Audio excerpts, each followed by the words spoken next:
जब हम इतिहास के अर्थ की यानी मीनिंग ऑफ हिस्ट्री की बात करते हैं तो हमारे समक्ष अनेक विद्वजनों के विभिन्न मत उपस्थित होते हैं, जिसमें कुछ लोगों का मानना है कि क्योंकि इतिहास का अपना कोई अर्थ नहीं होता है, इसका अर्थ इतिहासकार द्वारा प्रदत्त होता है, क्योंकि इतिहासकार ही वह व्यक्ति है जो तथ्यों को अर्थ प्रदान करता है।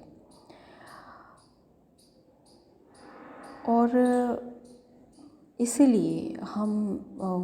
इसलिए ये एक धारा मानती है कि इतिहास के अर्थ की क्योंकि अपने आप में कोई अर्थ होता ही नहीं, तो उसकी विवेचना का प्रश्न उठता ही नहीं है।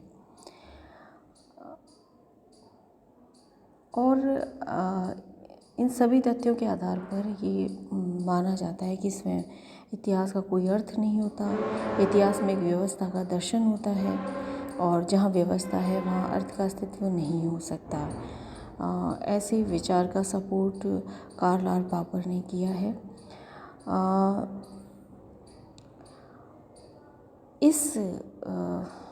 जब हम इस बात पर विचार करते हैं जहाँ इतिहास का अर्थ इतिहासकार द्वारा तथ्यों का जो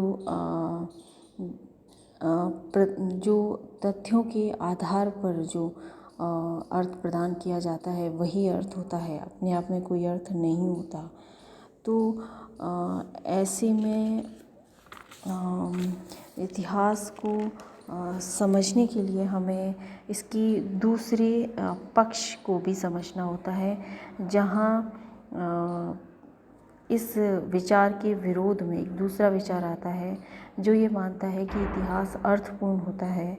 और चूँकि ये मानव से जुड़ा हुआ है और मनुष्य के विविध क्रियाकलापों और मनुष्य की प्रगति का विश्लेषण प्रस्तुत करता है, तो ऐसे में हम ये नहीं कह सकते हैं कि इतिहास अर्थहीन होता है या उसका कोई अर्थ नहीं होता है।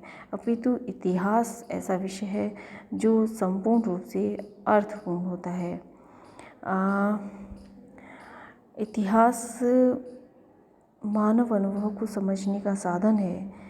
तो सामान्यतः इतिहास को बाह्य जगत की विवेचना के रूप में देखा जाता है। ऐतिहासिक तथ्य को वास्तविक घटना के रूप में ग्रहण किया जाता है, जबकि वास्तविक अतीत तो अतीत हो चुका है।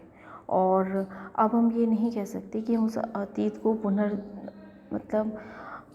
एक तरह से कहा जाए वो प्रत्यक्ष रूप से हमारे सामने नहीं होता है, या हम सिर्फ उसकी तथ्यों के प्रकाश में उसकी विवेचना करते हैं। तो ऐसे में ये प्रश्न उठता है कि इतिहासकार कभी भी घटना के संपूर्ण पहलुओं को, संपूर्ण पक्षों को और उस घटना के संपूर्ण प्रारूप को प्रस्तुत नहीं कर सकते हैं। और दूसरा प्रश्न ये उठता है कि इतिहासकार अपने व्यक्तिगत समीकरणों को भी इतिहास की विवेचना में से नहीं हटा सकते हैं। तो ऐसे में इतिहास के अर्थ की जब विवेचना की जाती है तो विभिन्न मतांतर सामने आते हैं। इतिहासकार रांके ने लिखा है कि यदि इतिहासकार तथ्य के विषय में सावधान है तो ईश्वर इतिहास के अर्थ के लिए सावधान रहेगा। यानी वो एक्चुअली तथ्यों पर या फैक्ट्स पर अधिक जोर देते हैं, या फैक्ट्स जो कलेक्शन है वो ज़्यादा सटीक और व्यवस्थित ढंग से किया जाए तो इतिहास अपने आप में ही अर्थपूर्ण बन जाएगा, ऐसा उनका मानना है।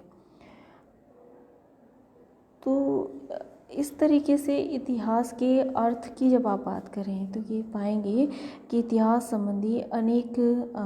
के अर्थ संबंधी अनेक विचार और अनेक बातें हमारे सामने आती हैं।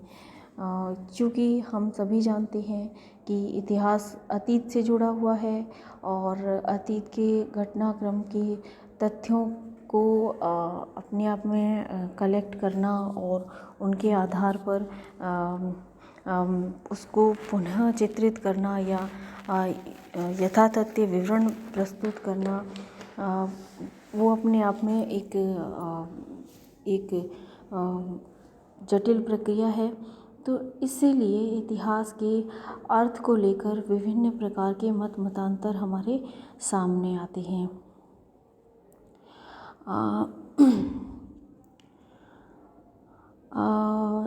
जैसा कि हम सभी जानते हैं कि अतीत के संबंध में हर एक व्यक्ति के मन में एक अवधारणा रहती है। ये अवधारणा सत्य असत्य हो, मिथ्या हो, हम उस पहलू पर नहीं जाएंगे, लेकिन ये अपने समय के वर्तमान के राजनीतिक और समाज के विषयक अनेक विचारों को एक स्पष्ट रूप प्रदान करती है ना।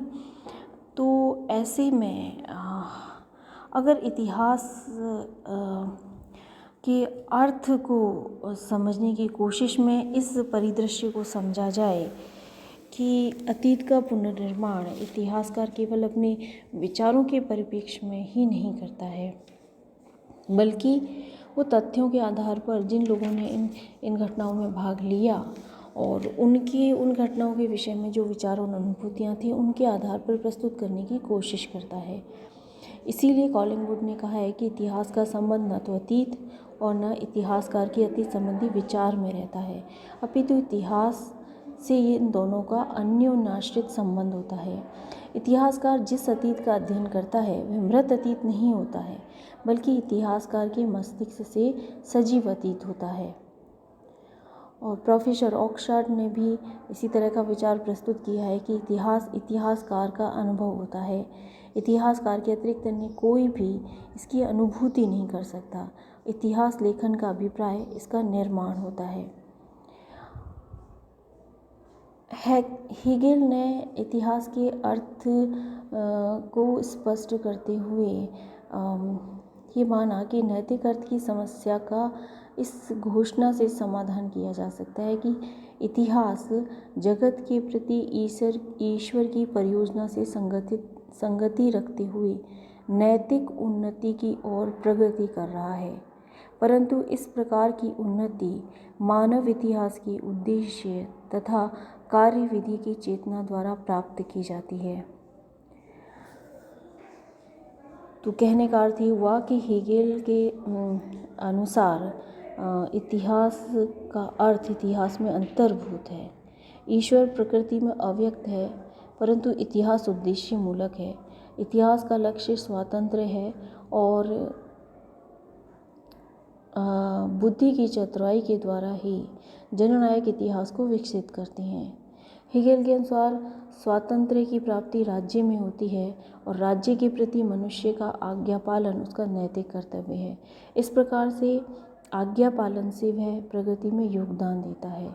तो हेगेल के अनुसार इतिहास का यही अर्थ है। प्रोफेसर वॉल्श ने भी इतिहास को अर्थपूर्ण माना है। उन्होंने कहा है कि हमें स्वीकार करना चाहिए कि इतिहास अर्थपूर्ण है अथवा इतिहास अव्यवस्थित या असंगठित घटनाओं का संयोग है, जिसमें न तो कोई स्वर है न तर्क। प्रोफेसर वॉल्श का विचार भी तर्कसंगत प्रतीत नहीं होता, क्योंकि इतिहासकार प्रत्येक ऐतिहासिक घटना में अर्थ ढूंढता है और कार्य कारण संबंध के आधार पर परिणाम युक्त अर्थ को ढूंढता है। तो इतिहासकार का कार्य अतीत की घटनाओं के परिप्रेक्ष्य में अर्थ का अन्वेषण होता है। इस प्रकार से हम कह सकते हैं कि इतिहास के अर्थ की विवेचना में इतिहासकारों की अपनी विशिष्ट दृष्टिकोण है और उनके आधार पर अतीत का निरूपण उन्होंने किया है।